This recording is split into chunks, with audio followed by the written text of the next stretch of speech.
For much of this season, the Edmonton Oilers' bottom six has been a work in progress. Shockingly, Curtis Lazar has proved himself indispensable.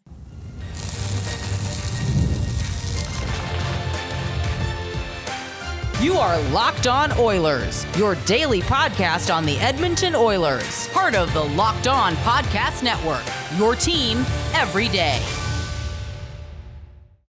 Hello, everyone, and welcome to this Thursday edition of Locked On Oilers. I'm your host, Nick Zararis. This is my 10th season doing digital hockey content, my third as a host here on the Locked On Podcast Network, and I want to thank everyone that is making Locked On Oilers their first listen of the day. Locked On Oilers is a part of the Locked On Podcast Network, now the #1 sports podcast network. And on today's show, we are going to dive into the pleasant surprise that has been Curtis Lazar's first season as a member of the Edmonton Oilers. We're going to start just kind of setting the scene, talking about the type of player Lazar is, why it's interesting he's putting together the season he is now at this point in his career, why the journey his career has been is really interesting from a few different perspectives. Then, in our second segment, we will dive into those underlying numbers. We'll talk about what Lazar's numbers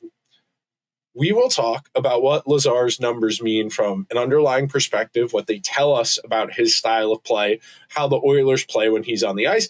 And then in our final segment, we'll talk about what it means for the Oilers' bottom six as we're still trying to figure it out. And I think that's a really interesting way to start this conversation about what Lazar represents. So coming into the year, on paper, Lazar was on the outside looking in. The Oilers had signed David Tomashek, and they were giving him priority run. They wanted to see if he could play. We have seen Matthew Savoie become a lineup staple. We have seen Ike Howard become a lineup staple. But through it all, Curtis Lazar has managed to be useful when he has slid in. And Lazar hasn't played every game for a team basically at any point in his career.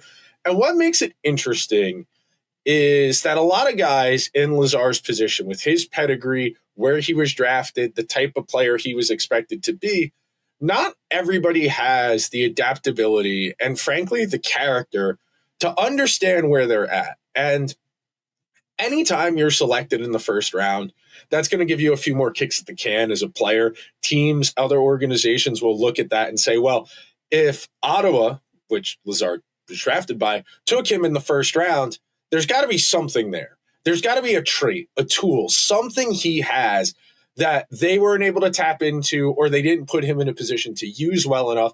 So maybe we'll give him a chance. And he's bounced around. He's 12 years into an NHL career. He's averaged 50 games played per season, which tells you this is someone who has historically not been an every game player. And to be a first round pick and not make it in the top six is really interesting because, like I had said before, not everybody has the mettle or the fortitude to accept that. You think about what a player drafted in the first round of the NHL draft's life in hockey has looked like to that point. They've always been on a first line most of the time. They've always been on a power play, probably on a penalty kill. Usually, when you make the NHL, historically, you have been the best or second best player on your team basically your entire life. And the adjustment and the shock to the senses it is to go from being your team's most important player to just another guy to I'm not in the lineup every game. How do I make myself useful? How do I make myself valuable? That can be really jarring. And we have seen guys, former first-round picks, high first-round picks, who don't adapt well to a reduced role and end up fizzling out 4 or 5 years into a career that could have been 9 or 10 years long. And it's not a failure, a moral failure for a player to not make it. But I do think it says a lot about you as a person if you're willing to put this type of work in to make yourself useful to stay in the league. And survival in the NHL as a depth player is a real challenge on a few different levels. So number one, because teams don't have a lot invested in you, Lazar's most money he's ever made in a season is $1 million per year. This is a guy who's always been floating around that league minimum. When teams don't have a financial investment in you, they don't feel an obligation to give you a lot of run because they're not committed to you 3, 4, 5, 6 years down the road. Number one, they're not going to prioritize your development if you're a young guy, which in the case of Lazar, coming out of that first ELC, he didn't have a big track record to negotiate on, and the team had his rights as an RFA, and he wasn't really able to advocate for himself. And as a player who doesn't put up counting stats, it's a real challenge to get your money. And that's what makes this type of career so interesting and frankly so impressive. Without counting stats to point to, all you have as a depth player is your energy, your intensity, your attitude. If you're only going to play 11 minutes a night, you're not getting on the power play. You're not getting out there with your team's best forwards. You're not getting out there with your team's best defensemen. You're out there killing penalties. You're out there against other teams' third and fourth lines, playing low event hockey. It can be a real slog. And again, it speaks to Lazar's character that more than one team has looked at him and said, we think he's going to be a good fit for us because he's not going to give us a hard time. He's going to play his role with intensity. And when you talk about someone whose career high in a season is 13.52 per game, and that came his second year in the NHL as a member of the Senators, that tells you a lot about the type of guy he is, because not a lot of guys have this in them to be a 12th, a 13th, even a 14th forward. And I think it's really interesting when we talk about it in that context, because in the other sports, in football, in baseball, in basketball, those guys are more in the flow when they are rotation players. You know, the fourth outfielder on a baseball team knows he's going to get in the lineup once or twice a week to spell one of the other outfielders. Ditto the backup catcher, ditto the corner infielders. That's just a routine rotation. Or if you have a platoon situation where one guy hits better against lefties and one guy hits better against righties, you know, based on the teams you're playing in the pitching matchups, when you're going to get in the lineup. In football, we know most of the time those depth guys are getting in when they are injury replacements. We understand that the lineup isn't constructed in as similar of a matchup way. That's the case in football, where we would use different personnel groups to get the matchup advantage we're looking for, as opposed to strictly platooning one versus the other. In basketball, you know your minutes in the rotation. You're going to go about 9-10 deep in the regular season. You're going to go 8 deep at the most usually in the postseason, and you have a regular minutes allotment. When you're a 13th forward, you could sit in the press box for a month before getting called back in, and that's your one chance to be noticeable. That's your one chance to make an impression, and that's why we see those guys historically being the ones who are going to get in the morale fight to try and spark the team. That's why we see them be the ones who are engaging after the whistle, getting into scrums, trying to be noticeable, and that's why the preseason used to mean something in the NHL, because that was the opportunity for these types of guys to establish, hey, I might not be the most talented guy on this team, but you put me on this team, I'm going to bust my butt and be one of the guys if you give me that chance. And these rotation guys, these 7th defensemen, 13th forwards, they are an integral component to a successful team, because that means your 12 guys in your main contingent lineup are pretty good. If your 13th forward is someone who has 600-700 games under their belt, Lazar hit that 600 game mark Tuesday night against the Devils. That's a pretty impressive career for the type of player Lazar is. To last this long as a depth guy shows you a lot. And like I just said, it's always impressive to me when a guy can go weeks at a time without playing, jump into the lineup, and then go back out. And they don't get to complain about it. They don't get to feel like, hey, I did a good job. Why don't I get to come back in? Well, someone came off of injured reserve, so you lost your lineup spot. You don't even get to get Wally pipped, like the case of the injured guy trying to play through it so he doesn't get replaced. You're the replacement guy. It's a really interesting carve-out we have made in the NHL for this type of player. And to Lazar's credit, he has found a way to be effective in a limited role for the Oilers this year. And speaking of, coming up next in our second segment on today's edition of Locked On Oilers, I'm going to explain to you what Lazar's underlying numbers mean and why it's so impressive that a guy getting 9 minutes per game is managing to play as well as he is, right after this quick break. There is nothing like being near the ice at an NHL game. The speed, the hits, the atmosphere, it's unmatched. Right now, my Rangers are the worst team in the NHL, in my opinion. They don't have the worst record, but they're playing like it. And even then, when I went to the game a couple weeks ago against the Kraken, that minute of walking off the concourse, through the little tunnel, up the 3 steps, getting hit with the bright arena lights, the thumping EDM, the smell of beer, hot dogs, that is my happy place. No matter how bad my team is, being at the game is the best experience there is as far as I'm concerned. And that's why our friends at Game Time are giving advantages back to the fans. It's the hack for unlocking amazing NHL tickets and experiences in a few quick taps. You pull up the Game Time app. They have so many features that are working in your favor. Number one, my most important, the panoramic seat view, where they will show you the view of the game from your seat before you buy, so there aren't any surprises on game day. The zone deals, where you choose the section and Game Time picks the seats to save more. In some NHL markets, you can find tickets for less than $25. Most important, they are all backed by the Game Time ticket guarantee to give fans real peace of mind. Take the guesswork out of buying NHL tickets with Game Time. Download the Game Time app, create an account, and use the code LOCKEDONNHL for $20 off your first purchase. Terms apply. Again, create an account and redeem code LOCKEDON NHL for $20 off your first purchase.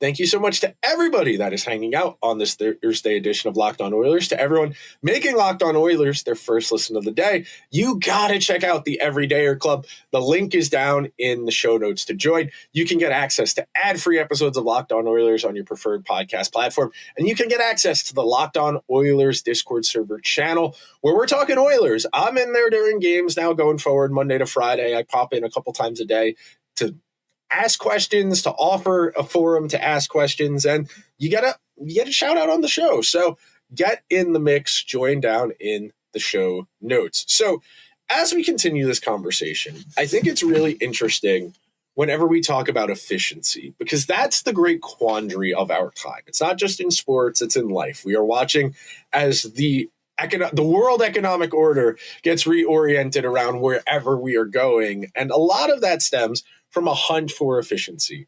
How do we get the most while doing the least and being the most efficient? And a lot of the time in the NHL, and I say this all the time, and I attribute the quote to Bill Belichick, and I believe I read it in Michael Lombardi's book, but if you get to the NHL, if you get to the NFL, if you get to the professional ranks, you have to be good at something within the game, even if it's only one thing.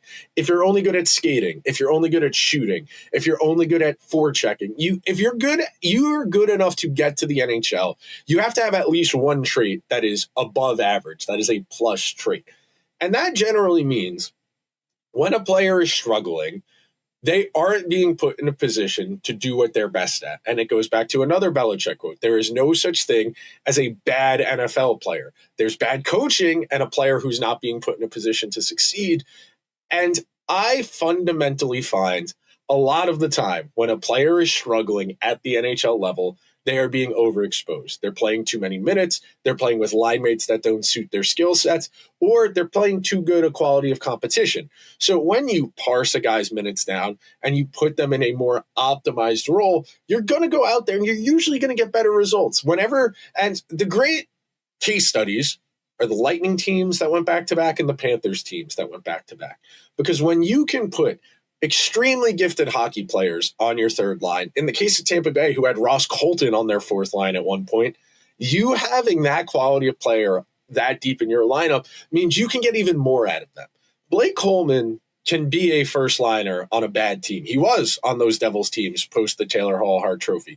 He was playing first line minutes and he was putting up 20, 25 goals and he was doing his best. He's not dynamic. He's not explosive, but he's a really sound, well-rounded hockey player.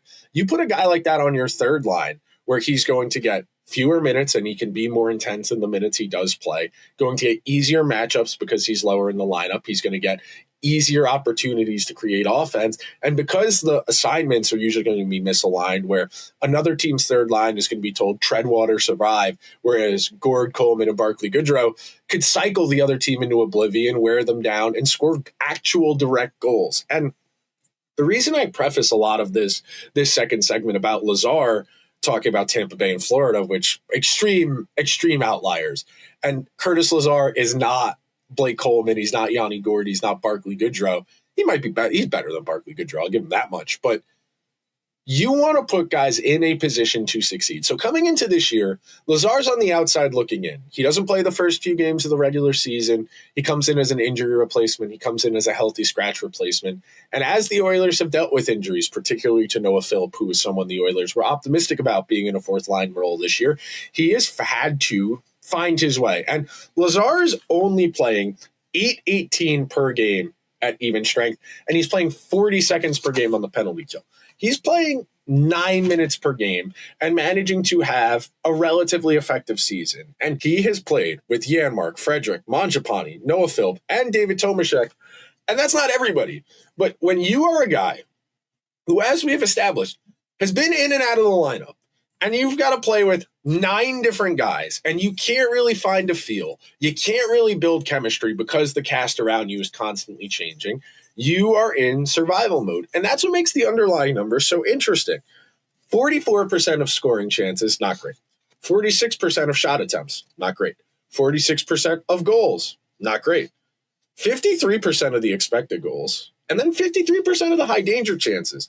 918 save, and 833 shooting percentage. So what that tells me about Curtis Lazar's minutes is the Oilers are going to spend a lot of time in their own zone.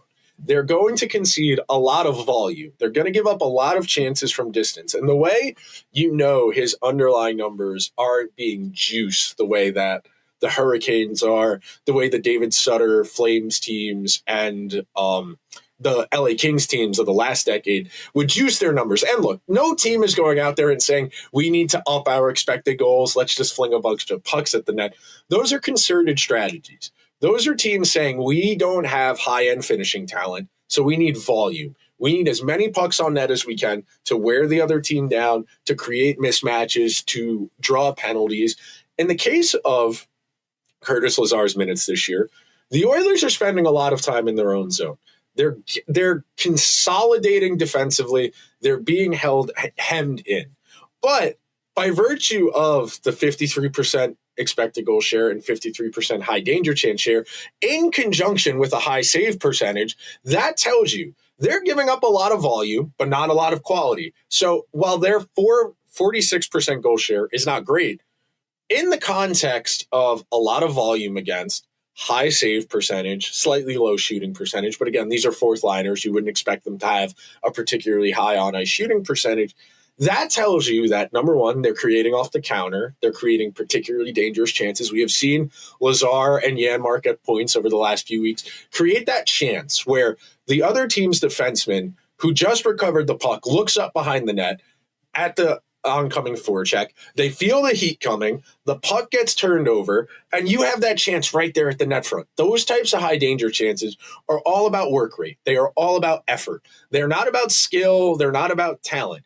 If you put pressure on the other team, you force them to make decisions faster than you would like them to. That is when you can create advantages for yourself off the forecheck. And would you like your fourth line to spend a little less time in its own end so you're not losing the goal share? Yeah.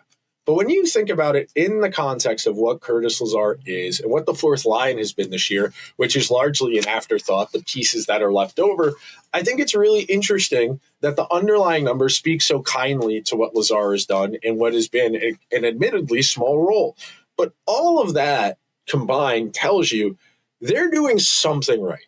If they are creating dangerous offense, and look, dangerous offense is subjective because we're basing what dangerous offense is based on what's gone in historically. Who creates the most dangerous offense? The best players. The best players usually are the best shooters, so they're going to be able to convert those chances at a higher rate.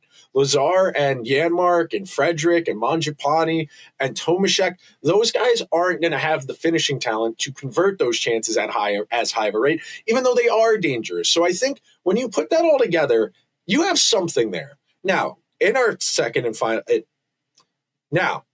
after our second and final break on today's show, we're going to dive into what that actually means in practice for the Oilers going forward and what it says about their depth, thinking about the playoffs, because ultimately, that's what matters.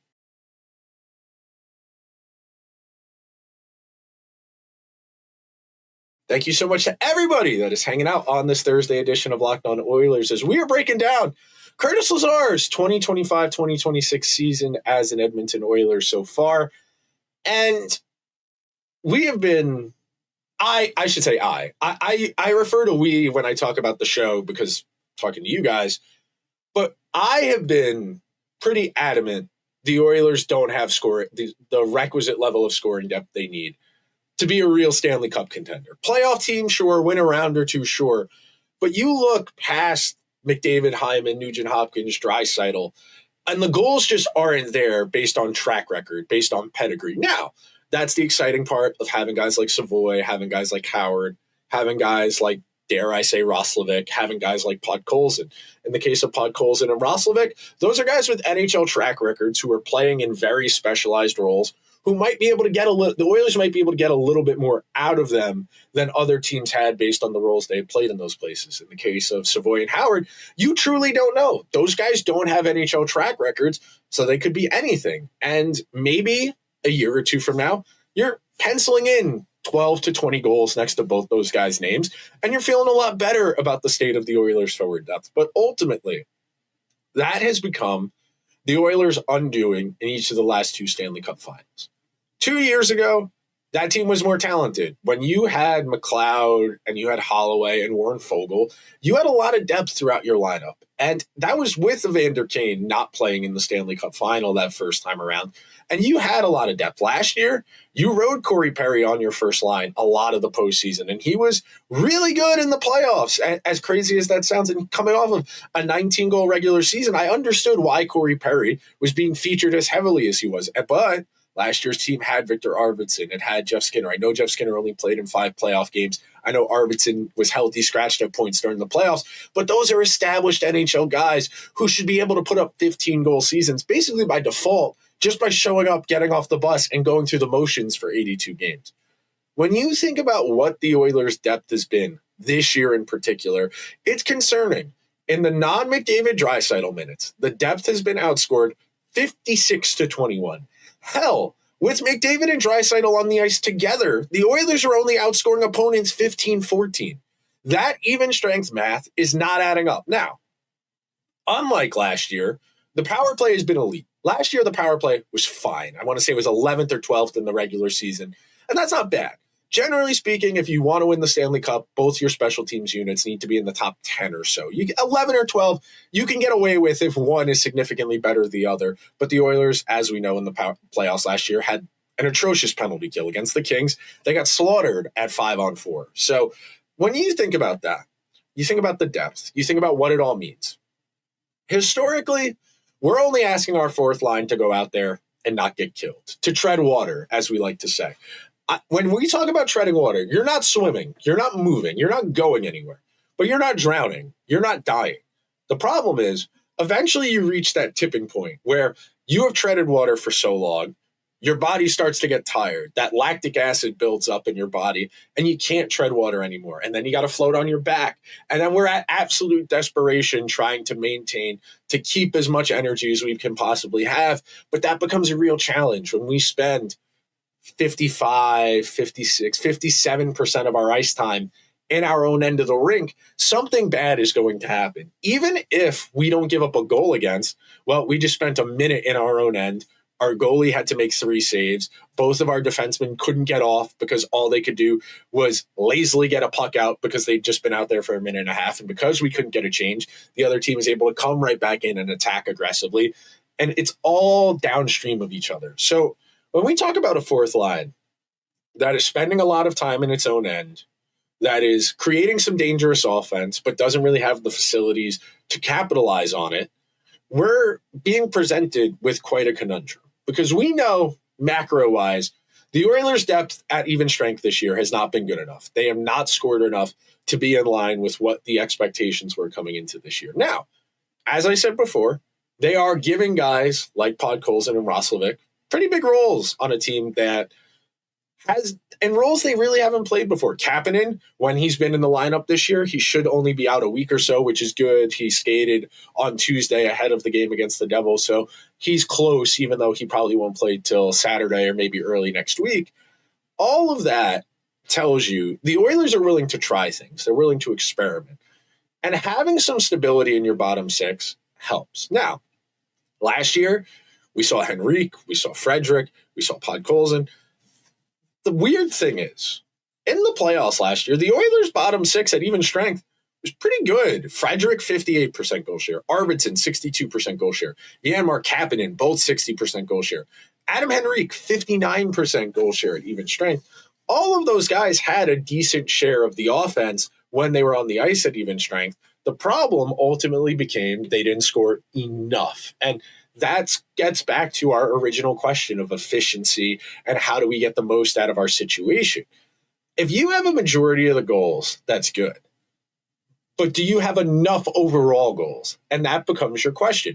Because last year in the Stanley Cup final, the Oilers did not win the McDavid minutes. And when your best player doesn't win his minutes, you are going to have a really hard time downstream because that best player is going to play the majority of the minutes. And when you're losing a majority of the minutes, that responsibility, the incumbency, falls upon that bottom half of your lineup. The onus, the responsibility to carry the load. And we know the Oilers' bottom six doesn't have the load, that doesn't have the ability to carry the load. But you have interesting pieces, and that's ultimately what makes the Oilers interesting this year.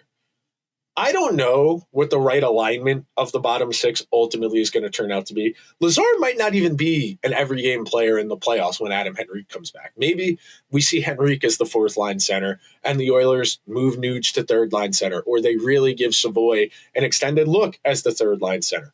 All of this is to say, the Oilers have interesting pieces. Now, whether or not the pieces fit together or play complementary hockey, that's a different question that I don't have enough evidence to make a case for one way or the other yet. I think there's enough talent here that if things break right for them, they might be able to unlock something from Savoie, from Howard, maybe from Roslovic, maybe from Podkolzin. As those guys build more confidence, as they figure out what they can and can't do at the NHL level, the capacity to do something is interesting is here. You add that to the fact that the Pacific is very weak this year, that the Oilers, who have yet to win 3 games in a row this year, are in second place. The Golden Knights, who look really good on paper. They just traded for Rasmus Anderson. Haven't really been able to build any separation from Edmonton, points out as a really interesting subplot. The fact that, once again, you're probably looking at a favorable first-round matchup in the 2-3 seed game from the Pacific Division. You have a lot working for you environmentally, circumstantially, and that's half the battle. Avoiding Dallas, Minnesota, or Colorado until the conference final, that's of the utmost importance. Because if you can get there minorly dinged the way the Oilers did last year, that's a real advantage. That can help you get there. But the Oilers have work to do. I like a lot of the pieces they have. It doesn't mean that they're good enough. And over the next month and change until we get to the trade deadline, and yes, the Olympic break is sandwiched in the middle of that month and change till the trade deadline, we're going to learn a lot about this group, and that ultimately is going to inform a lot of the decisions that the stakeholders of this team make as far as what they're going to trade for, who stays in the lineup once they're fully healthy, and who comes out. Lazar has done an amicable job in a very limited role. Could he do more with more? I don't know. His track record wouldn't indicate this is a guy who could bump up to a third-line center role or maybe a third-line wing role. But for what he's been, and as cheap as he's been, this is a pretty good outcome for the Oilers when it comes to free agency. If you can sign guys for $1 million or less and they're not total net negatives, that's a good outcome for a team that is as cap-strapped as the Edmonton Oilers. That will do it for today's edition of Locked On Oilers. Thank you so much to everybody who made Locked On Oilers their first listen of the day. Be sure to join the Everydayer Club. The details are down in the show notes. It's 3-4 clicks and you're in business. Get access to ad-free episodes of Locked On Oilers on whatever podcast platform you prefer.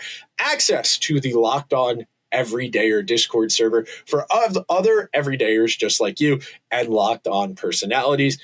Thank you so much to everybody that made Locked On Oilers their first listen of the day. For your second listen, go check out Locked On NHL Game Night on the Locked On NHL feed. And if you're watching over on YouTube, we send you to the first ever national 24/7 Locked On YouTube channel. I will talk to you guys tomorrow. Until then, let's go Oilers.